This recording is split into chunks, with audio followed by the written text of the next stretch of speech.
Tim Video D3 Bea Cukai Alih Program Kelas 403 mempersembahkan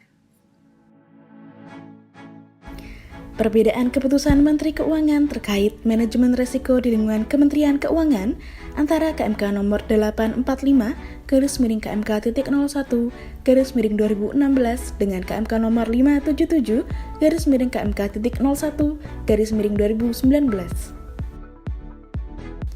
Setelah melakukan perbandingan antara kedua KMK, kelompok kami menyimpulkan terdapat 24 poin perbedaan sebagai berikut.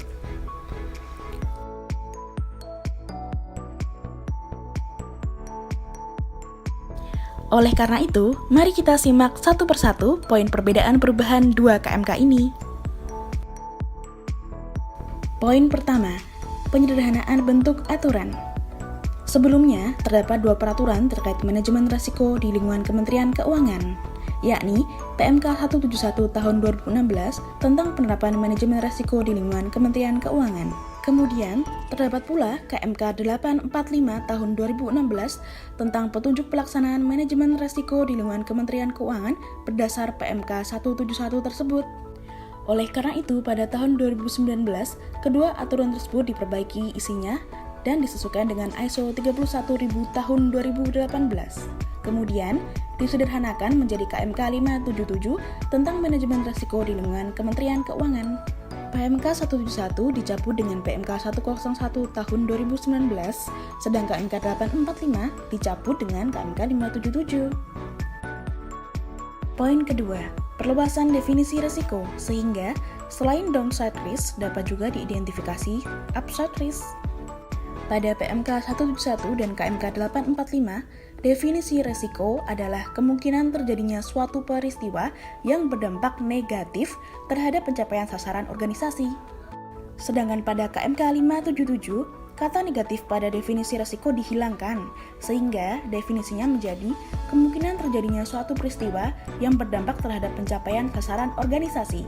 Karena risiko tidak selalu downside, tetapi dapat berupa upside risk. Poin ketiga, pengaturan struktur manajemen risiko. Pada PMK 171 dan KMK 845, terdapat 5 struktur manajemen risiko, yakni yang pertama, Komite Manajemen Risiko di tingkat kementerian. Kedua, Komite Manajemen Risiko di tingkat unit eselon 1. Ketiga, UPR.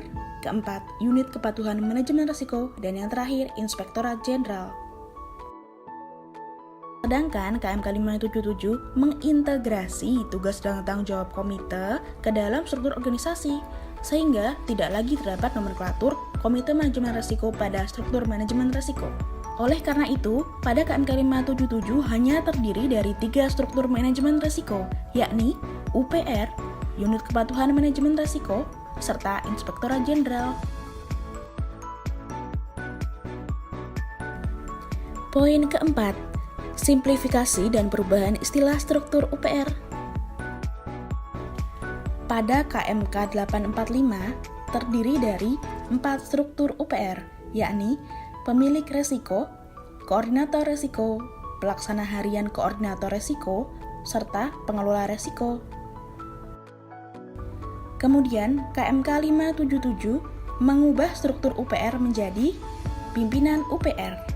Kemudian eksekutif manajemen risiko yang merupakan bawahan pimpinan UPR, serta manajer risiko yang merupakan bawahan eksekutif manajemen risiko.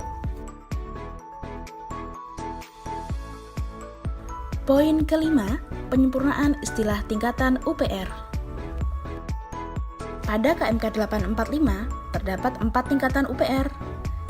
UPR di tingkat kementerian, UPR di tingkat unit eselon 1, UPR di tingkat unit eselon 2, dan UPR di tingkat unit eselon 3. Sedangkan pada KMK 577 terdiri dari 4 tingkatan UPR juga, namun disempurnakan menjadi UPR Kemenkuwait untuk tingkat kementerian, UPR Kemenkuan untuk tingkat unit eselon 1, dan organisasi non-eselon sederajat dengan eselon 1. Lalu, UPR Kemenkutu untuk tingkat unit eselon 2 dan organisasi non-eselon sederajat dengan eselon 2. Dan yang terakhir, UPR Kemenkutri yakni untuk tingkat eselon 3 dan organisasi non-eselon yang sederajat dengan eselon 3. Penyesuaian pengaturan pejabat yang ditunjuk sebagai eksekutif manajemen risiko dan manajer risiko. Pada PMK 171, pengelola risiko unit eselon 2 yang disebut submanajer risiko adalah pejabat eselon 3.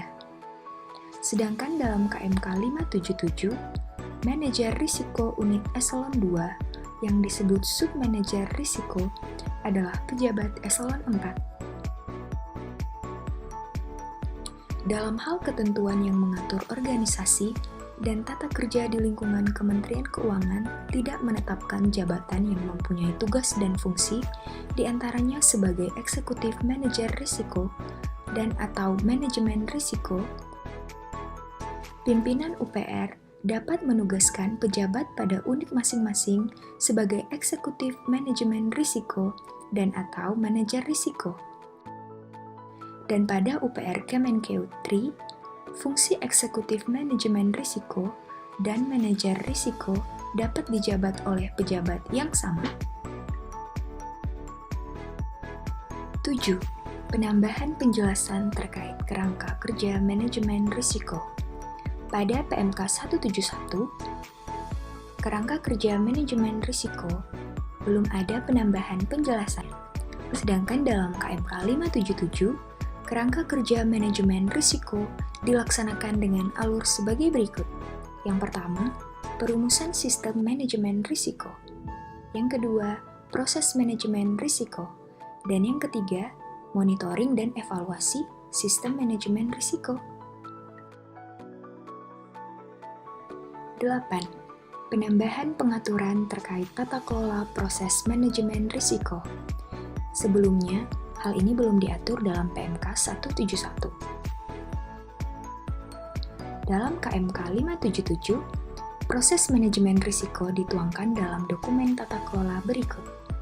Yang pertama, piagam manajemen risiko. Kedua, dokumen pendukung piagam manajemen risiko. Dan yang ketiga, laporan manajemen risiko.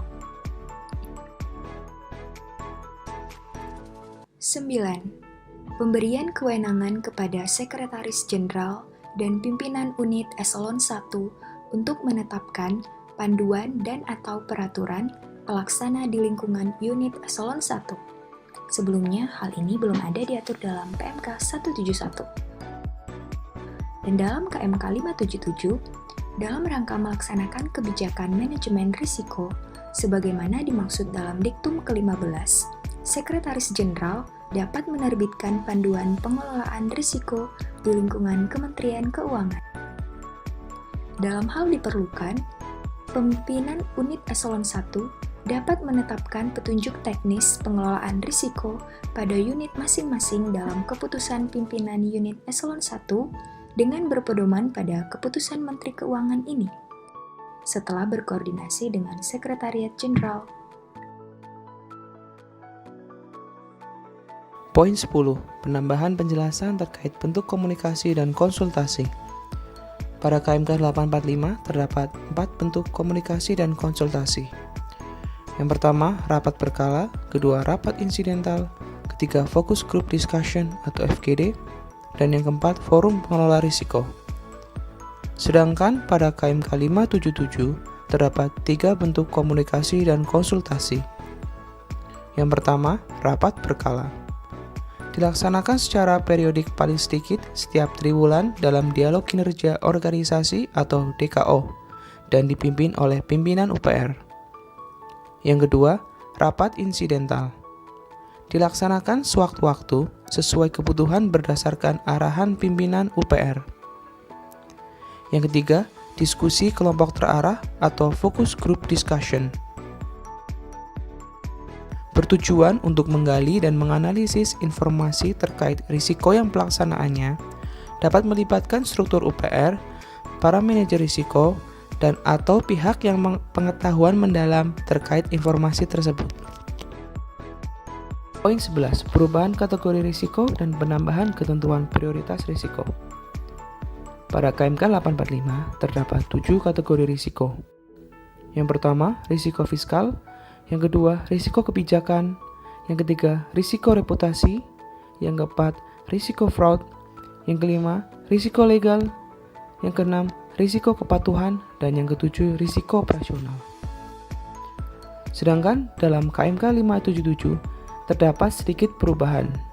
Yang awalnya risiko fiskal berubah menjadi risiko keuangan negara dan kekayaan negara. Berikut kategori risiko pada KMK 577. Yang pertama, risiko keuangan negara dan kekayaan negara. Yang kedua, risiko kebijakan. Yang ketiga, risiko reputasi.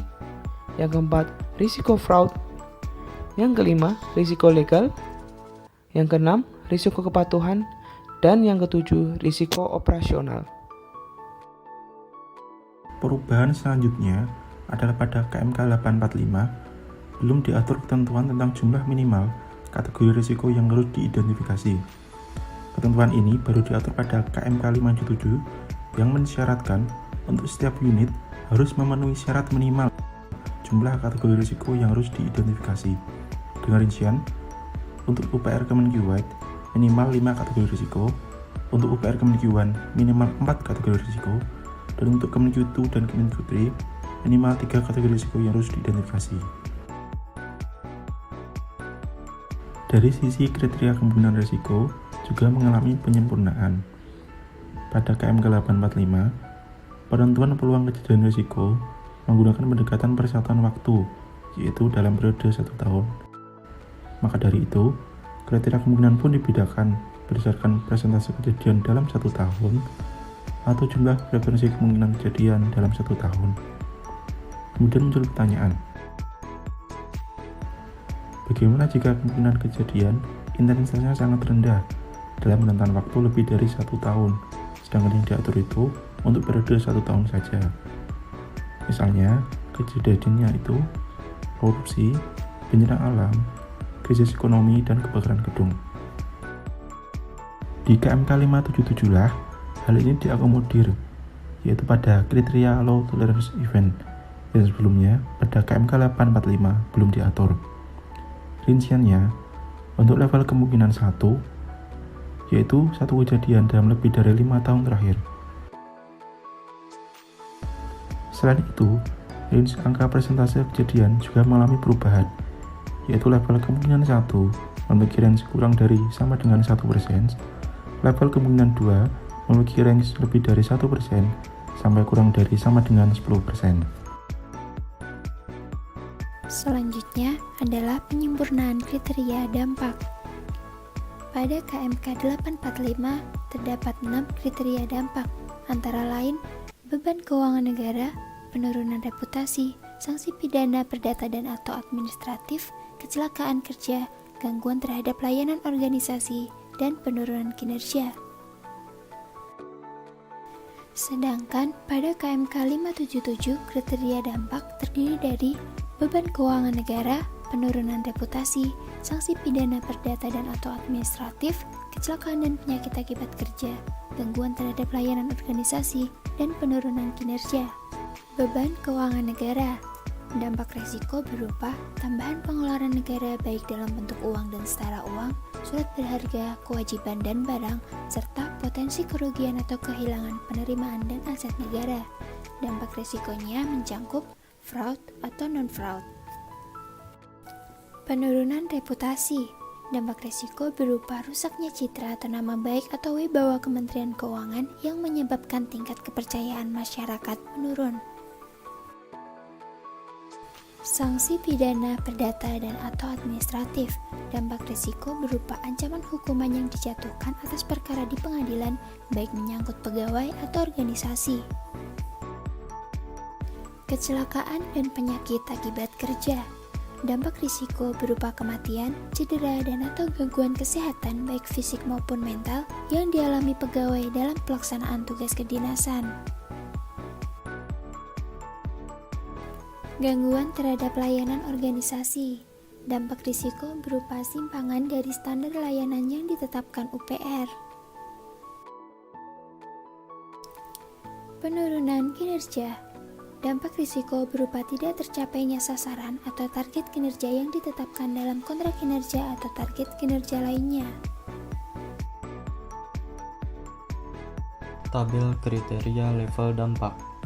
Sebagaimana yang telah dijelaskan sebelumnya terkait penyempurnaan kriteria dampak, sekarang kita akan membahas penyempurnaan tabel kriteria level dampak.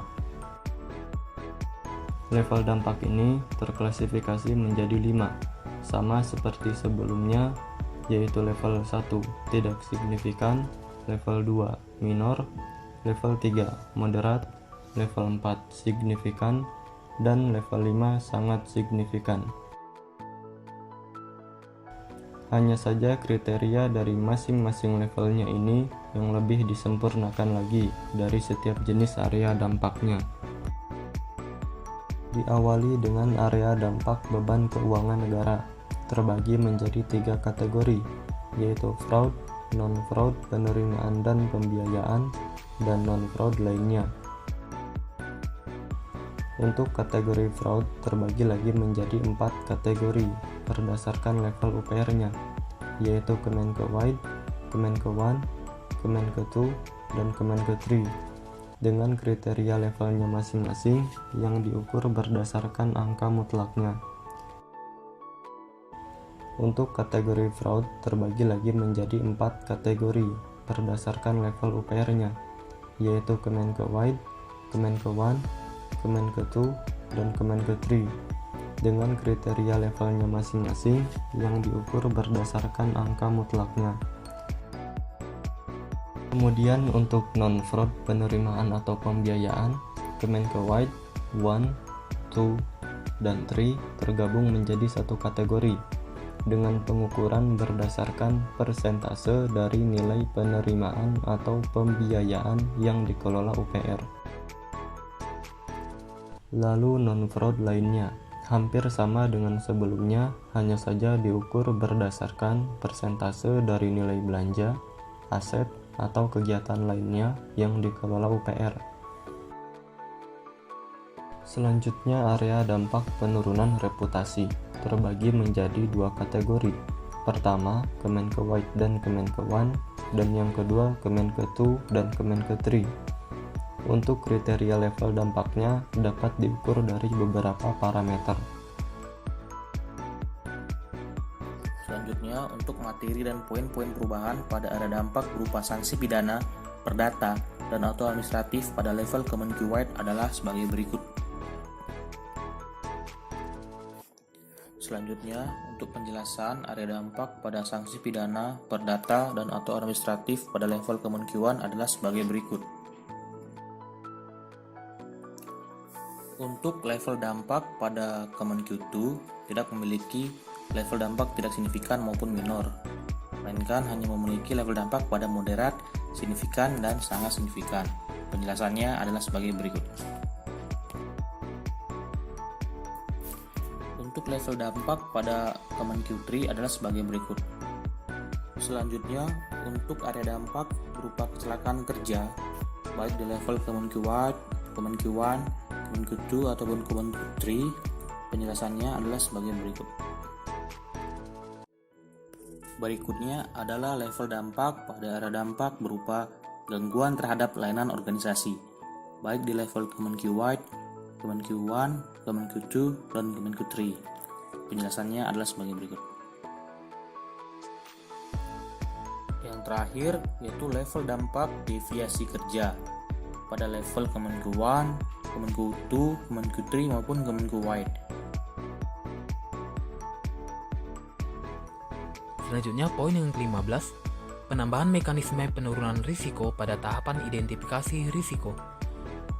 Pada KMK 845, hal ini belum diatur lebih rinci, sementara pada KMK 577 diatur sebagai berikut. Yang pertama, apabila sasaran organisasi dan risiko UPR di atasnya relevan bagi UPR yang bersangkutan sesuai tugas dan fungsinya, sasaran organisasi dan risiko UPR di atasnya ditetapkan dalam profil risiko UPR yang bersangkutan. Yang kedua, apabila sasaran organisasi UPR di atasnya tidak relevan, namun risikonya relevan bagi UPR yang bersangkutan sesuai tugas dan fungsinya, risiko UPR di atasnya ditetapkan dalam profil risiko UPR yang bersangkutan. Selanjutnya, poin perubahan ke-16, perluasan definisi sasaran organisasi dengan menambahkan proyek.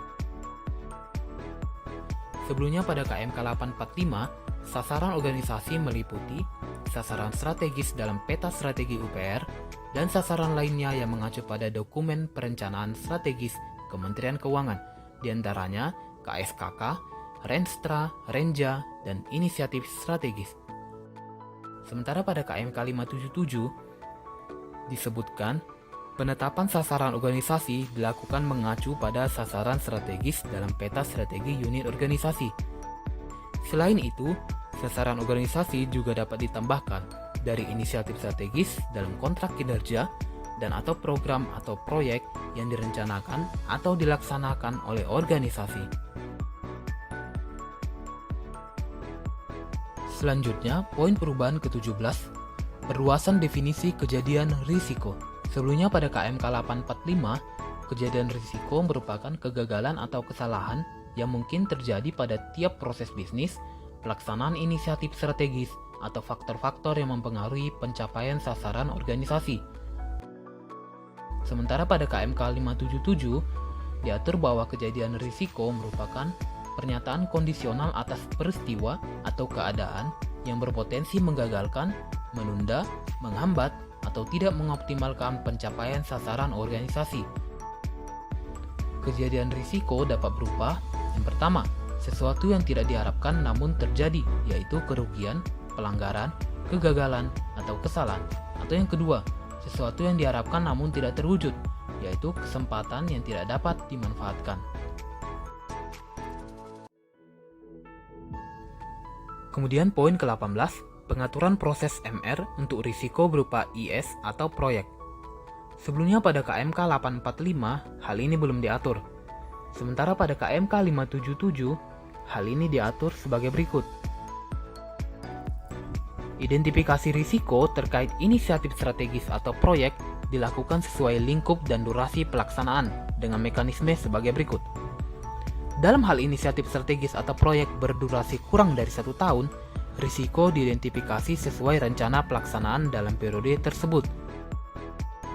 Dalam hal inisiatif strategis atau proyek berdurasi lebih dari 1 tahun atau multi-years, risiko diidentifikasi setiap tahun sesuai rencana pelaksanaan tahunan. Risiko atas inisiatif strategis atau proyek yang berdurasi paling sedikit 6 bulan dituangkan dalam profil risiko UPR. Sedangkan yang berdurasi kurang dari 6 bulan, risiko tetap dikelola oleh unit pelaksana IS atau proyek, namun tidak harus dituangkan dalam profil risiko.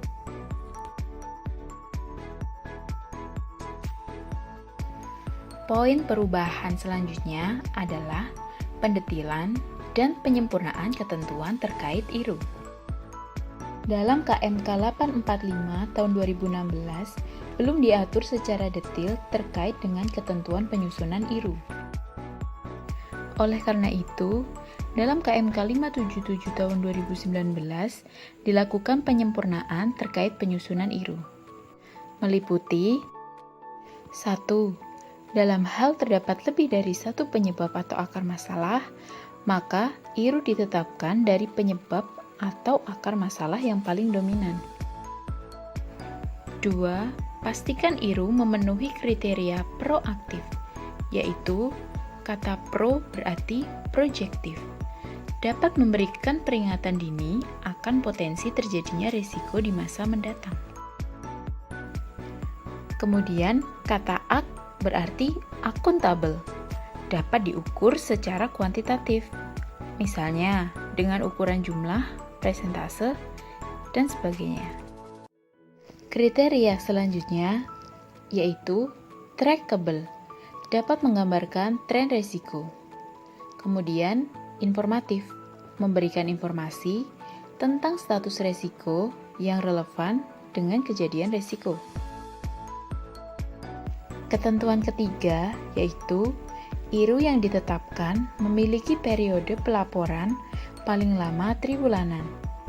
Dalam hal tidak dapat ditetapkan IRU pada periode tribulanan, maka dapat ditetapkan IRU yang memiliki periode pelaporan semesteran. Ketentuan keempat, penambahan parameter di manual IRU, seperti jenis konsolidasi periode, jenis konsolidasi lokasi. 5. Status resiko menjadi aman, waspada, dan awas. Poin perubahan ke-20 yaitu pendetilan informasi terkait rencana mitigasi resiko. Pada KMK 845 tahun 2016, terdapat 5 informasi terkait rencana mitigasi resiko. Sedangkan pada KMK 577, terdapat 2 tambahan informasi terkait dengan mitigasi resiko ini. Lalu, apa aja sih 7 informasi terkait dengan rencana mitigasi resiko yang terdapat dalam KMK 577 tahun 2019? Berikut penjabarannya. 1. Kegiatan dan tahapan kegiatan berdasarkan opsi penanganan mitigasi yang dipilih. 2. Output yang diharapkan atas kegiatan tersebut.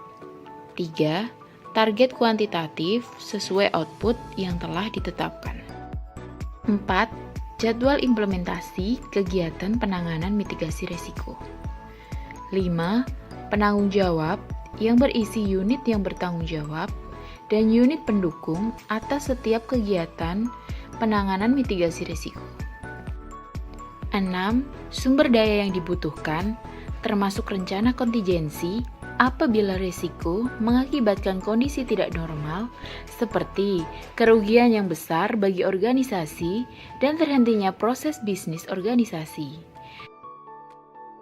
Yang ketujuh, kendala yang menghambat pelaksanaan mitigasi. Selanjutnya poin 21, pengaturan ulang terkait rencana kontingensi. Di dalam KMK 845 diatur dengan memasukkan format pengisian rencana kontingensi secara umum. Sedangkan di dalam KMK 577, risiko yang memerlukan rencana kontingensi dinyatakan pada rencana mitigasi risiko. Poin 22, pengaturan ulang terkait format laporan. Di dalam KMK 845, format laporan dalam bentuk tabel. Sedangkan pada KMK 577 dilakukan penyempurnaan terkait format laporan.